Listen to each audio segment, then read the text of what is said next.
can see again the orbital mechanics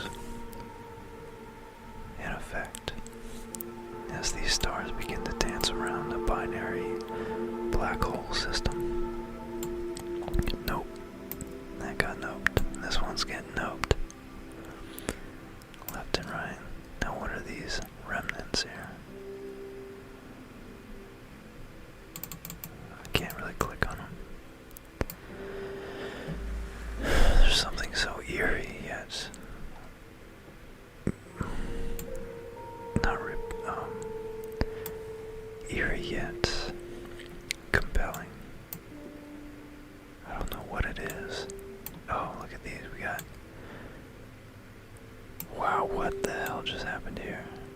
Are these two stars that just exploded, or where did this nebula come from? What's going on?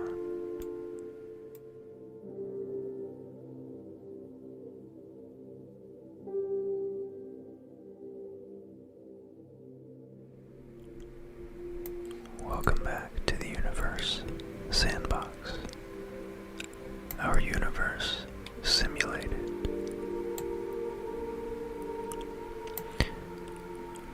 I hope you guys are ready for this one. So, go brush your teeth, put your pajamas on, lay down, pop some headphones in, shut off all the lights. Make sure the AC is nice and cool. Or maybe that's a Florida thing. Maybe you want it nice and hot if you're up north in the wintertime. But either way, I want you to get very comfortable, because we're about to explore black holes. And what you're looking at right now,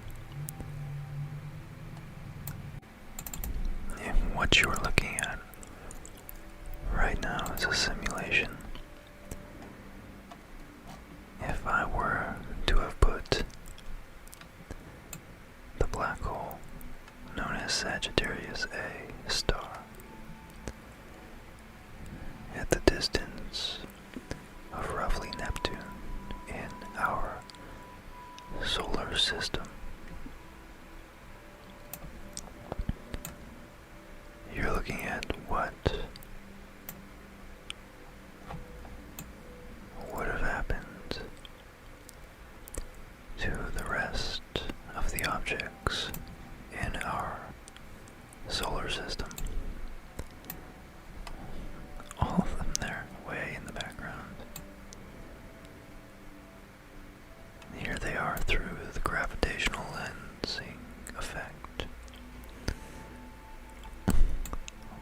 I didn't know whether to put an ing on the end of gravitational lens, but let's see, I can latch on. So what had happened here? I'm still so amazed by the three-dimensional effect of this simulation.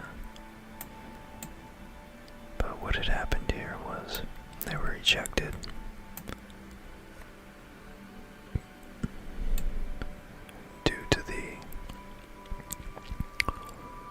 they were ejected rather immediately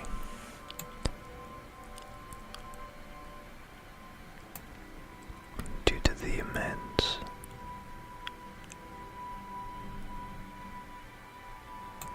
incredible gravitational attraction of the black hole in the background there. Now, I'm not quite sure why they haven't already begun on an elliptical orbit back around, but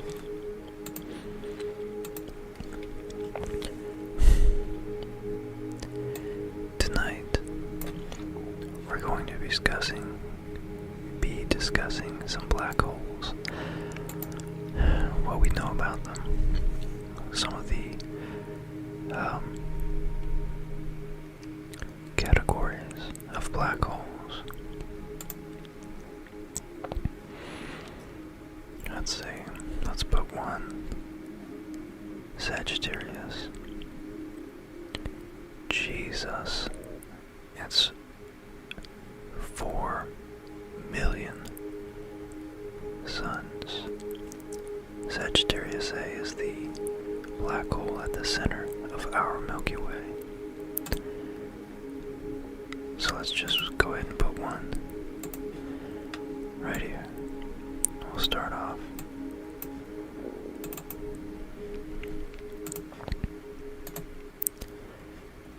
That's how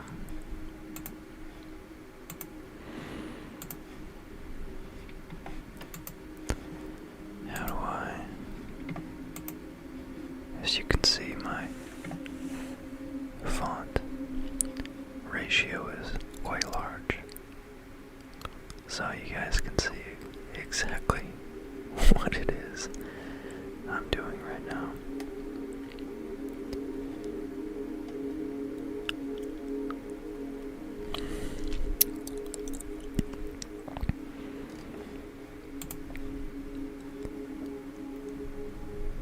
Let's see if I can get rid of that name. Anti-aliasing texture.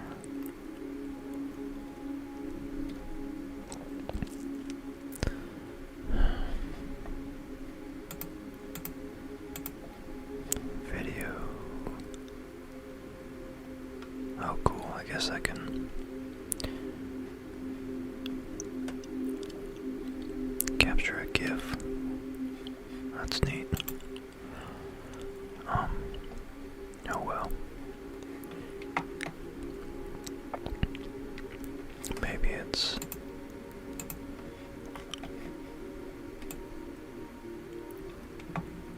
dynamic. So black holes are some of the strangest and most fascinating objects found in outer space.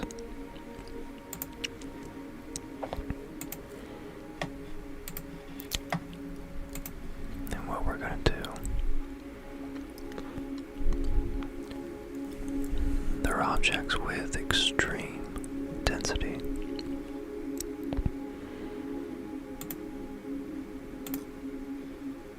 We're going to go ahead and put our sun,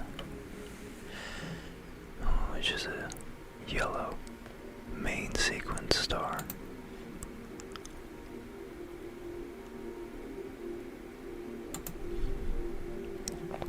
Oh my god. That immediately was tore up. There's not much left. Man, I really want to get rid of that text. Oh, here we go. Orbit labels, nice.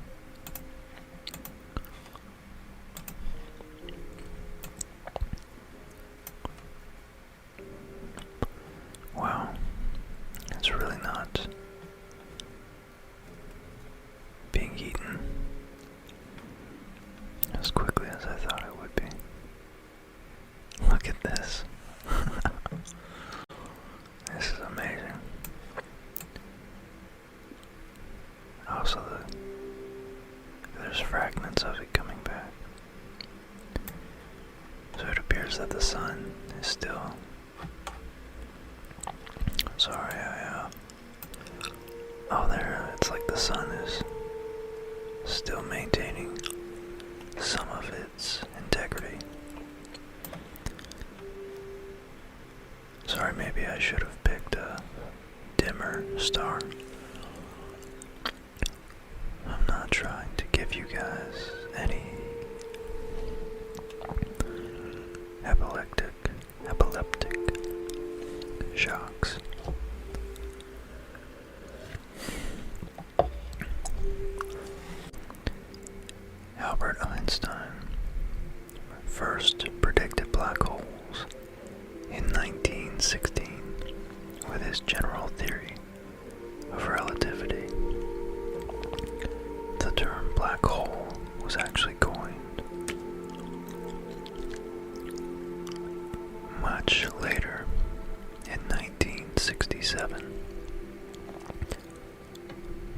American astronomer John Wheeler, and the first one was discovered not long after, in 1971.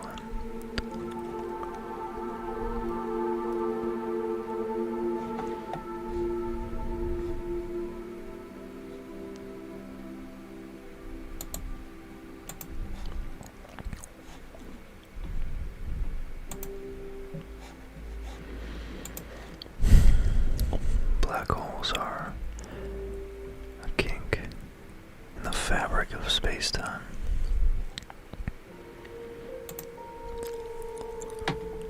They're where... Oh, wow, it's speeding up. They're where an object or a center of mass has become so dense with so much mass in such a small volume, such a small area of space, that a singularity is created. Now what we're going to do here, we're going to add a new, larger black hole.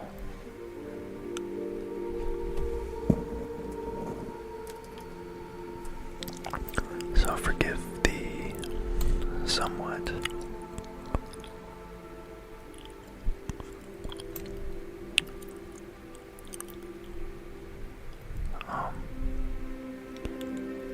non-fluid, non-Newtonian fluid narrative structure of this episode. I'm trying to bounce back and forth between the game here and a few articles about black holes that I have readily available. Okay. Geez, that's way larger. So we're gonna put it 2 angstroms. No, sorry. Astronomical units. And look at that, it immediately goes careening towards the black hole.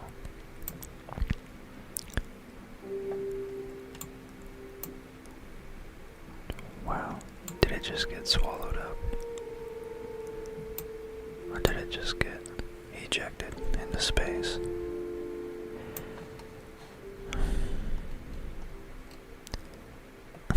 Either way, let's give you guys something to visualize while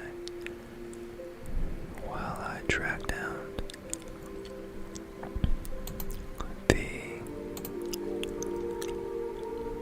here we go, the rest of the black hole articles.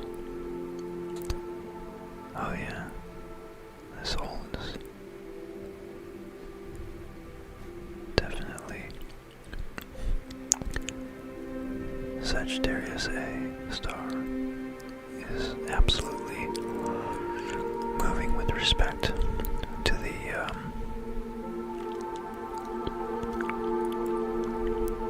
coordinates of this game.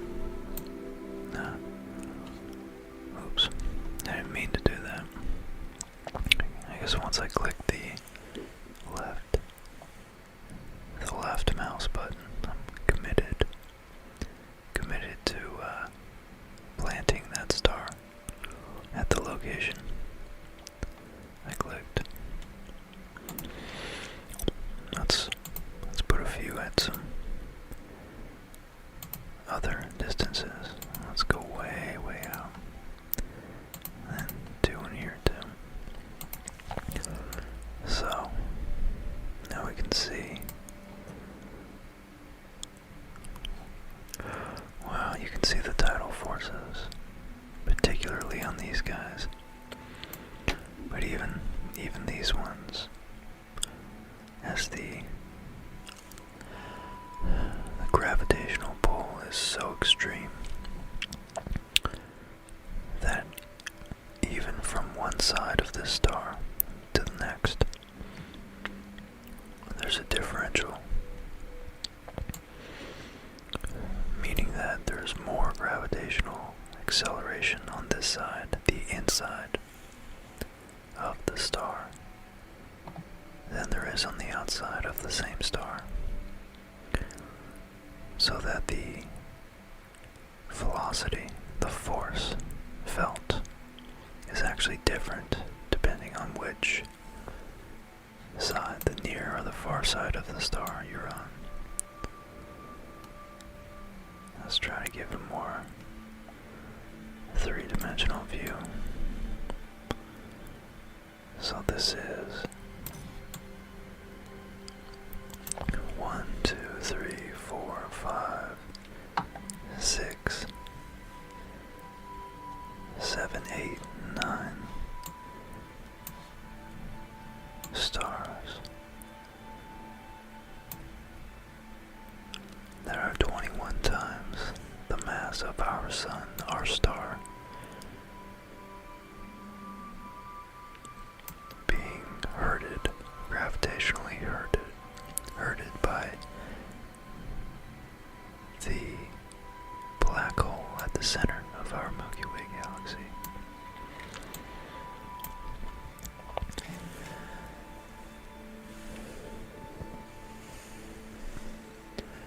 When Einstein developed relativity theory, it took him about 10 years to work out the math using a daunting form of mathematics called tensor calculus.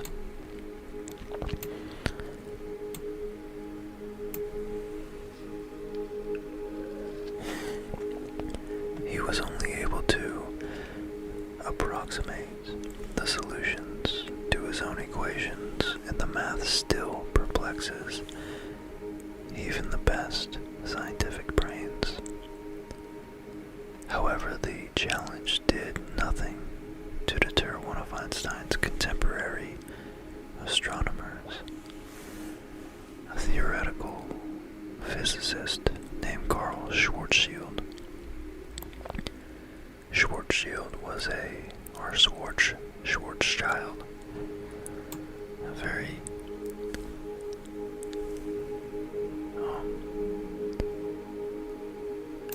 consonant-rich last name, was a practical individual by nature. He pioneered new methods for studying spectra, for example.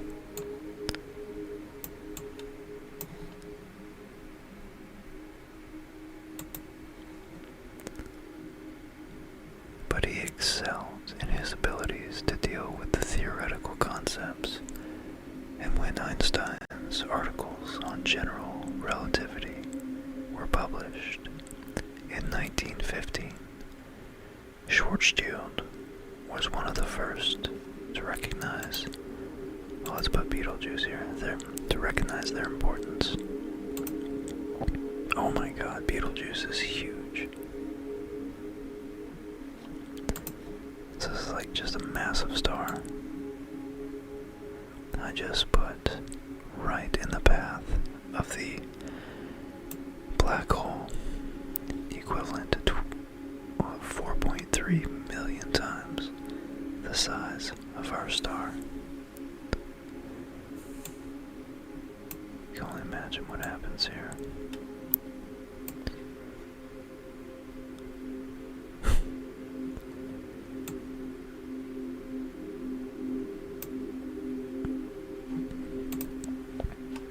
Might have to put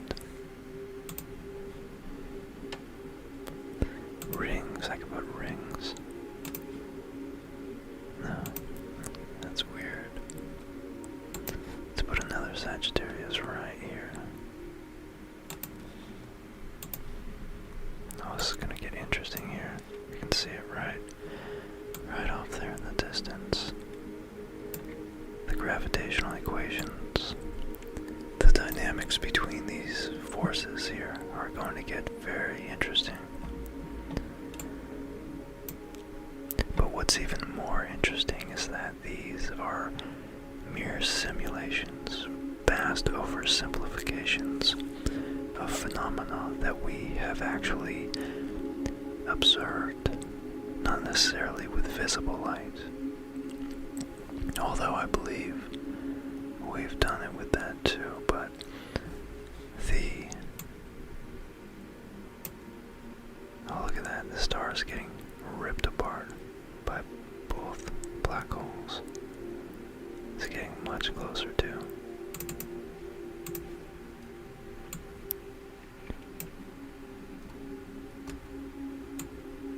Oh wow. Okay, let's back away before we get roasted. Oh. Is that really what happens, Universe Sandbox? So that's what happens. I like how they just... their equations just nope. Those equations. Those stars are getting noped. Very, very noped. Noped so hard.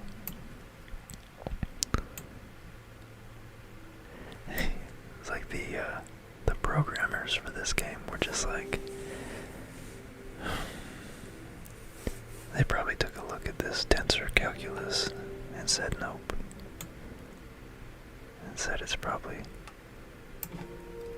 much more effective and practical to simply make these stars vanish. And here we can see again the orbital mechanics in effect as these stars begin to dance around a binary black hole system. Nope. That got noped. This one's getting noped. Left and right. Now what are these remnants here? I can't really click on them. There's something so eerie yet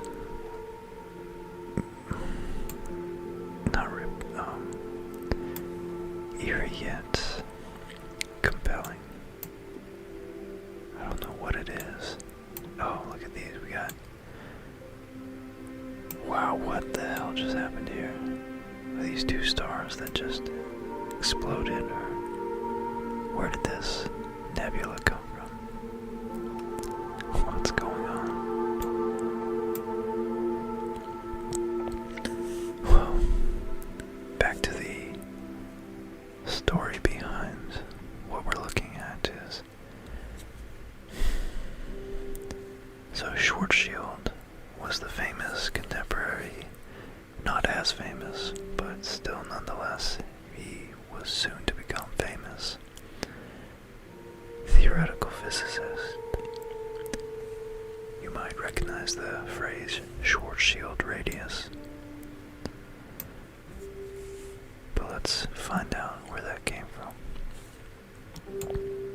Now these gas plumes are actually very beautiful. Really cool.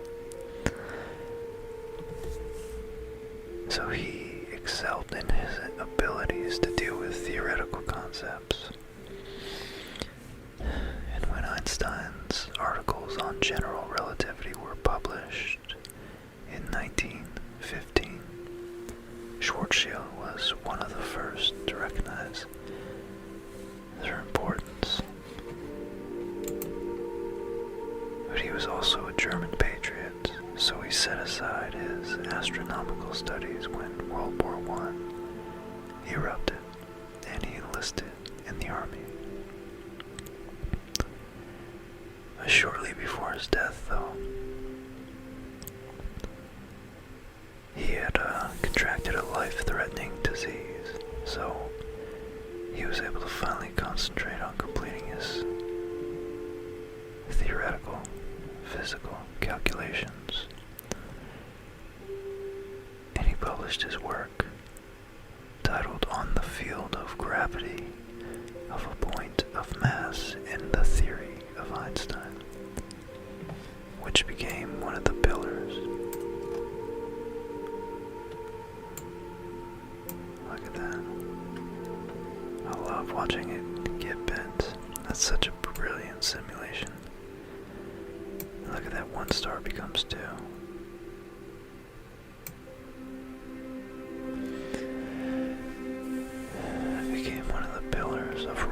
relativistic studies.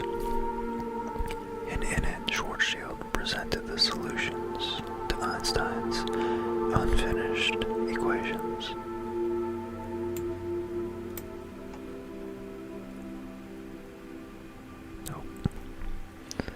Significantly, it provided support for a then seemingly implausible situation about the effects of severely compressed matter on gravity and energy.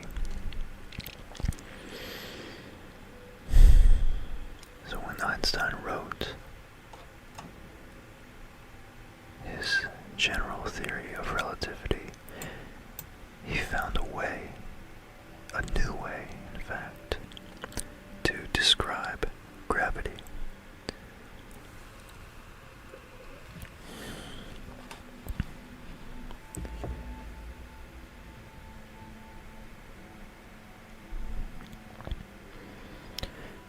It was not a force, as Sir Isaac Newton had proposed, but a consequence of a distortion in space and time, conceived together in his theory as space-time.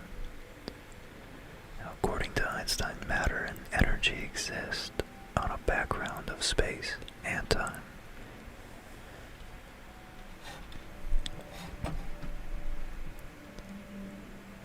There are 3 spatial dimensions, as we can see, in 1 time dimension. As we could see if we were to pause everything and continue. I really love this kaleidoscopic effect of these clouds. Damn, this is so beautiful. Let's get a little more of that lensing.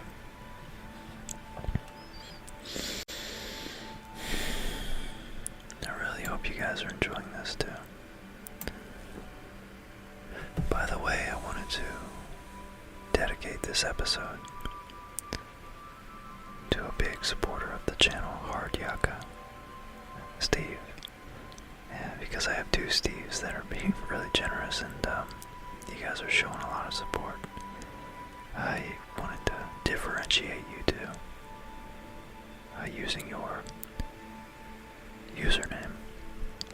But Yaka, you know who you are, and you and Scrappy both been a big support, big encouragement, big motivation, and just it's been really nice. It's really pleasant to hear that you're enjoying this. Oh, look what just popped back into frame here. So, I wanted to, you requested another Universe Sandbox episode, and I hope I'm able to do your request some justice by adding a little extra dimension and try to learn a little something about what it is we can play around with in the sandbox, so to speak.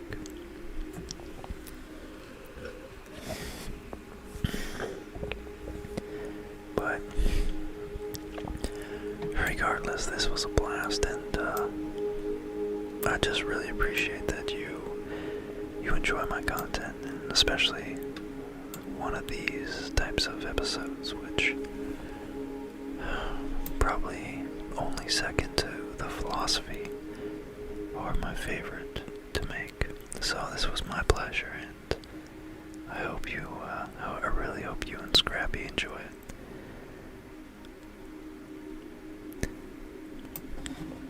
So, what did Einstein do with his concept of a fluid continuum of space and time, 3 dimensions of space, 1 of time?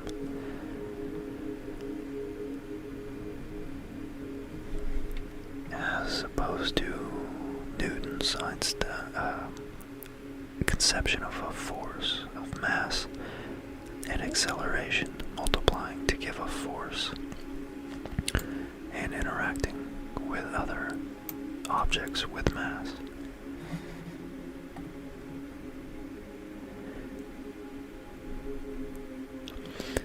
Einstein perceived the interaction of objects in space with one another as a, let's add another black hole. No, let's add some more stars. Let's go with a nice dim one. Is there a really red one? I don't see a really red one.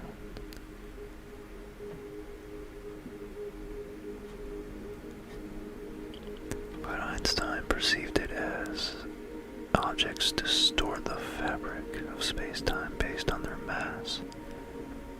More massive objects, of course, have a greater effect. Let's go with this one. Immediately gets swarmed. That's the brightest one there is. Barnard star. There's a red main sequence dwarf star.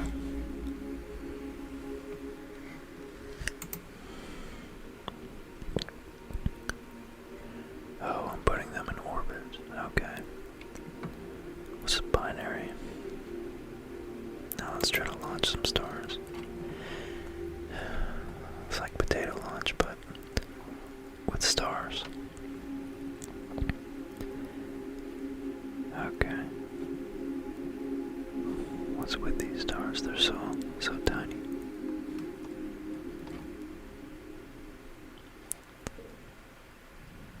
Shoot. Oh, there we go. 260 suns. That's not a inconsequential mass. Oh, goodness gracious.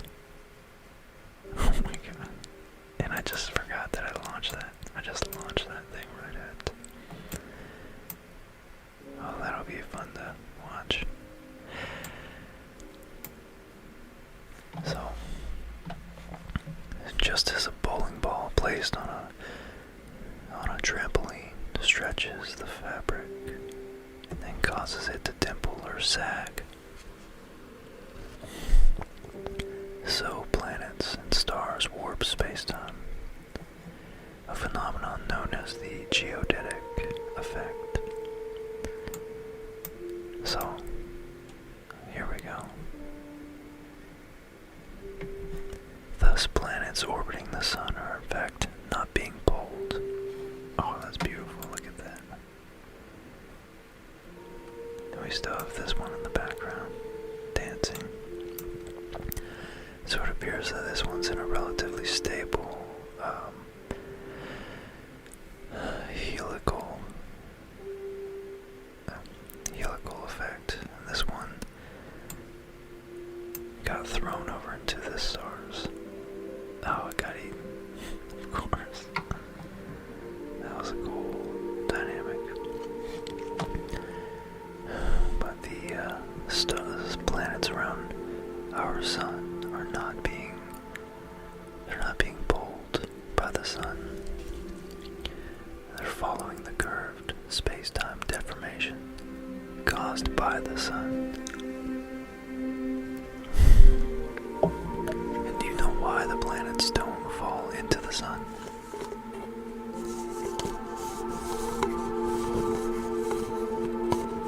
Let me grab another gummy bear real quick.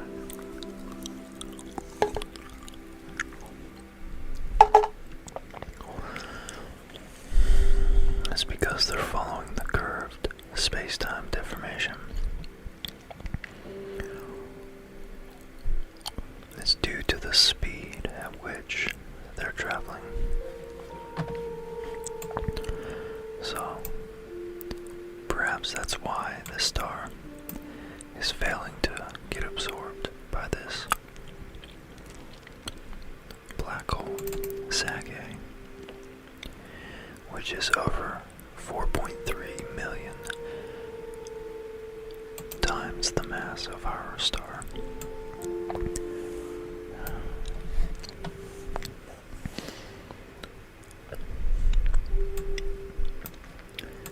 So matter tells space-time how to curve, and space-time tells matter how to move. So Schwarzschild realized the escape velocity from the surface of an object depends on both its mass and its radius.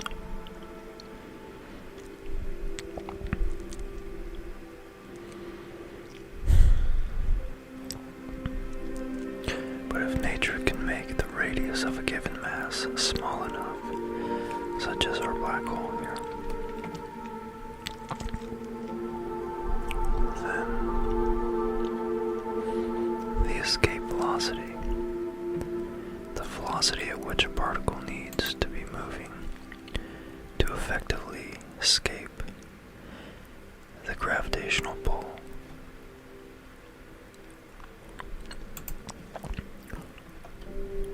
of these massive objects. Oh, I keep forgetting I'm launching these.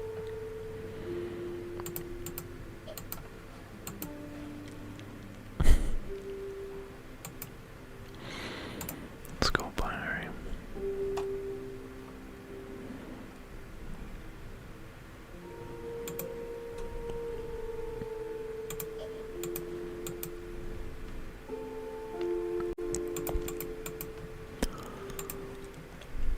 Okay.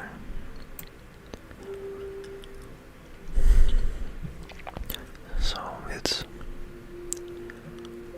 the escape velocity is a very crucial concept in all of astrophysics, rocket science, cosmology.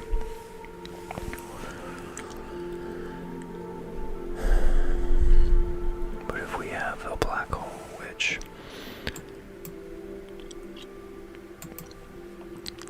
is essentially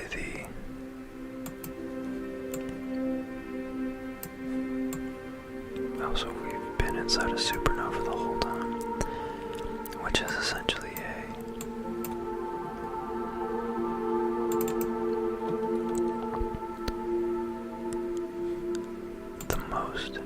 an extreme of the most mass that can fit in the smallest area. Then the escape velocity will increase until it reaches the speed of light, which is the universe's ultimate static constant speed, velocity, time at which the fastest particle that we know of can travel between 2 points, which is 300,000 kilometers per second. Now at that point, neither the matter nor the radiation can escape from the object's surface. Additionally, atomic and subatomic forces become incapable of holding the object up against its own weight. Therefore, the object collapses into an infinitesimal point. The original object disappears from view, and only its gravity remains to mark its presence. As a result,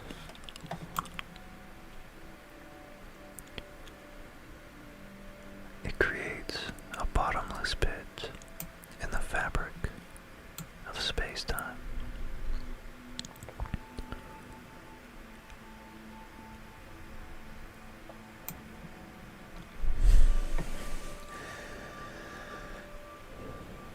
Scientists now refer to an object with zero volume, but all of its mass, as a singularity. We have two of them over here.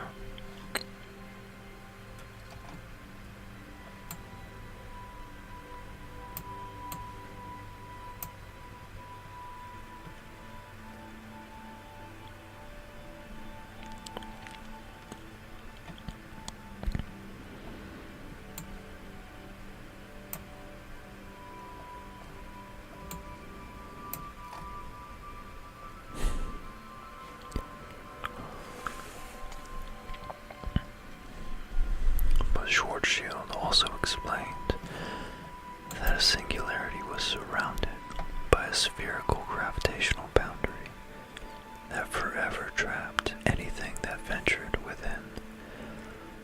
And this boundary was called the famous event horizon.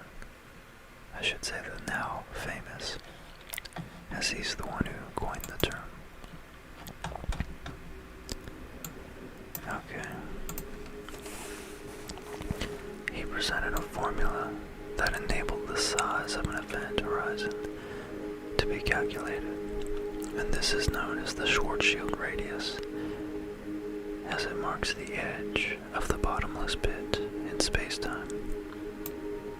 You venture beyond this, you'll never return.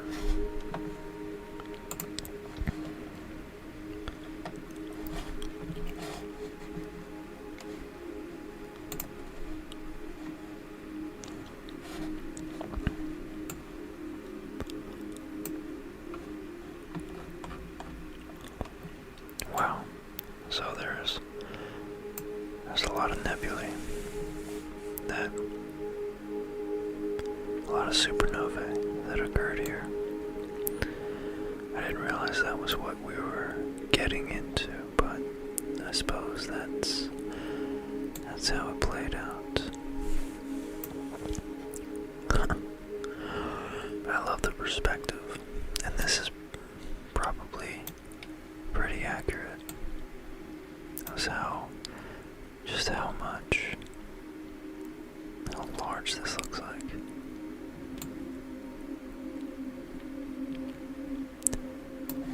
Oh, good Lord, sorry. And then we back out, and we zoom out, further out, and we get a scale of this cosmic size structure. And then we further zoom out, and we realize that this is nothing but a local phenomenon in this unimaginably expansive area in the universe we call the galaxy, the Milky Way galaxy, which itself, speaking of galaxies, oh, here we go. Let's just add a galaxy right there.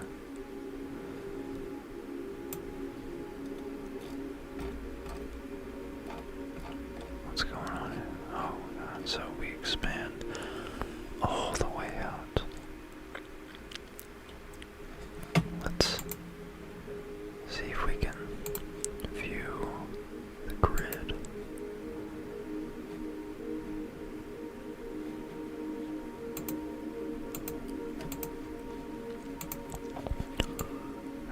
There we go. So now we're in such large distances that our units switch from light years to Milky Ways. That's pretty comical, but true nonetheless. Just a cool 4.5 times 10 to the 11th suns. Goodness, where's that? Dark matter. They have dark matter here. What? What? What the heck? That's amazing.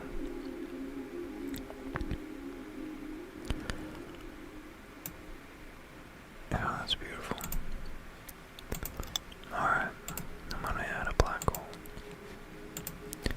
Add a couple more Sagays. See if anything happens.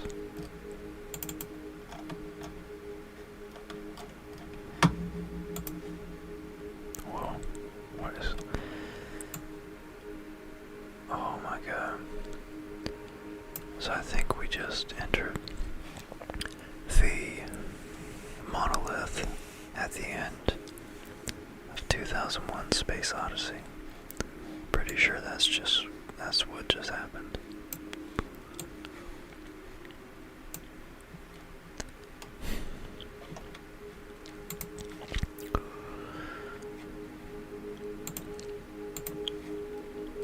This is so cool. I really don't ever mess with this program unless I'm recording, so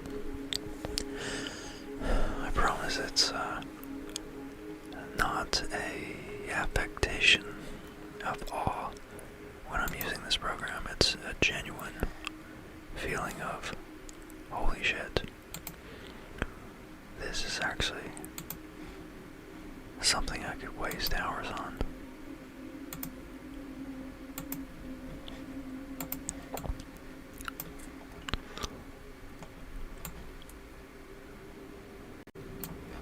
Okay. Is that another? I'm getting a little bit faster at it too. Let's see. Okay, what's this?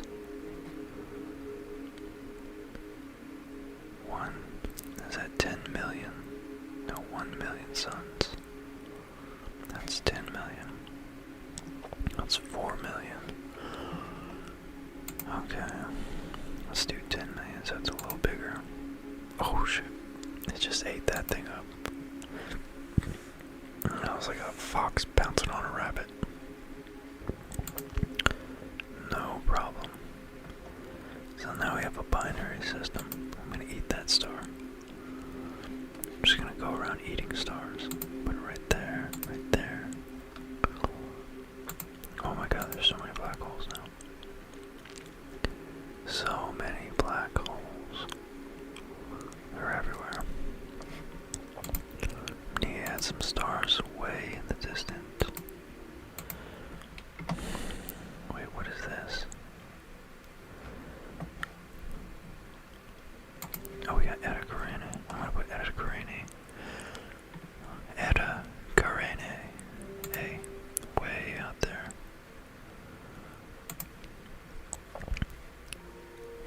And good old PSR J1311. Oh, he's a little guy, isn't he? And now we sit back and watch things get lensed. I love looking at that. God, that is so beautiful. I don't know why that is, but it is. Can I get rid of trails? Grid. Whoa.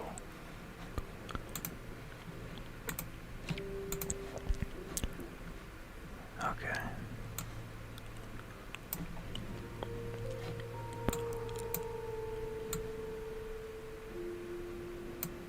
Oh man.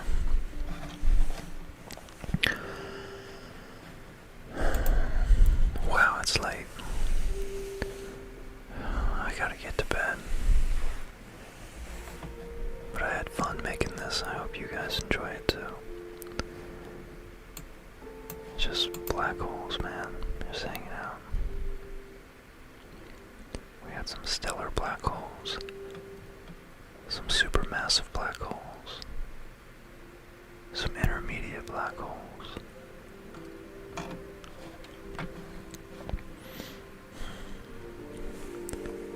Well, as always, I appreciate all your support.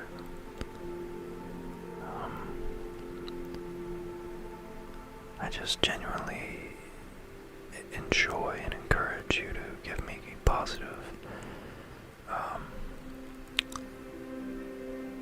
positively constructive criticism. Give me feedback. Let me know what you liked, what you didn't.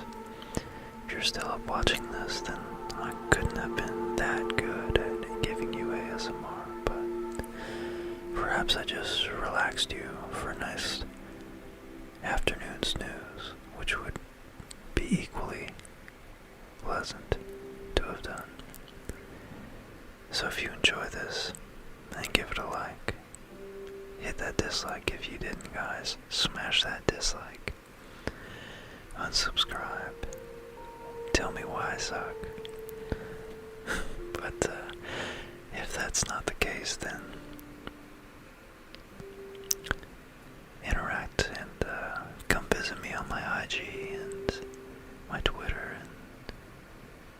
know what you guys think of the channel.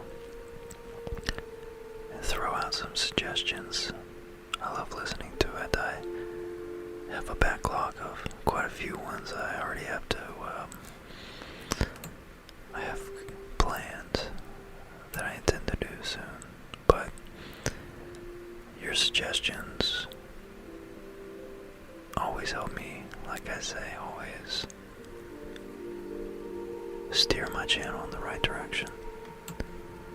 And your kind words are always welcome. I enjoy and look forward to interacting with all you guys, and I'll see you on the next video. I hope you guys sleep very well tonight. And before I let you go, I just want to give a personal thank you to Steve and Tim. You guys are awesome. I really appreciate you're just really encouraging, and it means a lot. You motivate me to keep going, and yeah, I just want to give you a really warm thank you, because that was so kind of you guys to support the channel the way you did. And of course, Hard Yakka, you and Old Scrap, you guys are always a pleasure to chat with. I look forward to hearing what you think about this episode. And Jody, I want to thank you too.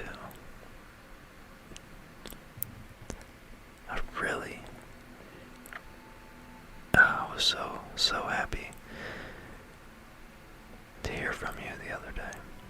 And you supported the channel, and you suggested for me to tap back into the comic books, which I'm really glad you did, because I actually just found a whole slew of old comic books. I guess that sounds like a lot more than it is. It's really only about 20, maybe less. But so yeah, you absolutely have that one coming right around the corner. And as for everybody else, Sandy, Potato Launch, Donna, you're awesome. I always look forward to your comments. Antoine, Sean, Andy, Josh, Alexander, thank you guys so much. Your support means everything to me right now, because, well, this channel's kind of on limbo right now. It's potentially going on a hiatus.